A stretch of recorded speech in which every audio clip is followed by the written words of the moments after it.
This book was born from frustration with the misinformation swirling around the stock market. I'd heard videos by Gerald Celente and RFK Jr. Confidently claiming that three companies, BlackRock, Vanguard, and State Street, own 88% of the S&P 500. It sounded alarming. The thought of a few firms controlling nearly the entire U.S. stock market would confirm every suspicion people have about corruption and manipulation. But here's the truth. It's completely wrong. The claim is that these three asset management giants own nearly all of the S&P 500, but they don't. What they really do is hold significant stakes in many of the companies that make up the index, and even then ownership is misleading. Asset managers like BlackRock, Vanguard, and State Street don't actually own these shares. They manage them on behalf of everyday investors. Let's break it down. When you or I invest in an index fund, a 401k, or even a simple stock portfolio through these firms, they pool our money and buy shares of companies. For example, if Vanguard manages an S&P 500 index fund, it buys shares in Apple, Microsoft, and hundreds of other companies in the index. These shares are technically held by Vanguard, but belong to the investors in their funds.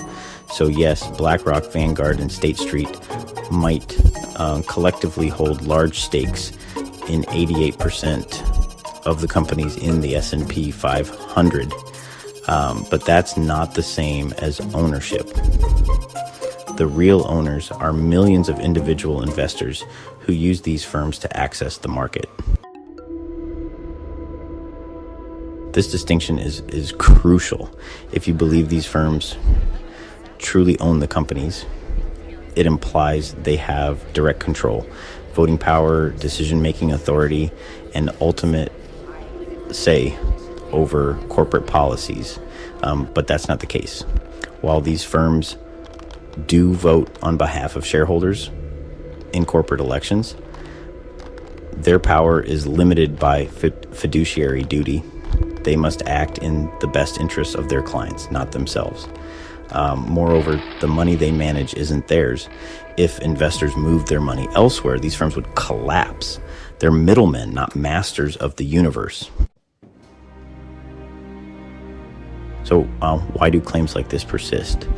It's tempting to paint the stock market as a rigged game controlled by shadowy elites. And while there's truth to the idea that certain players have outsized influence, the real story is more complex.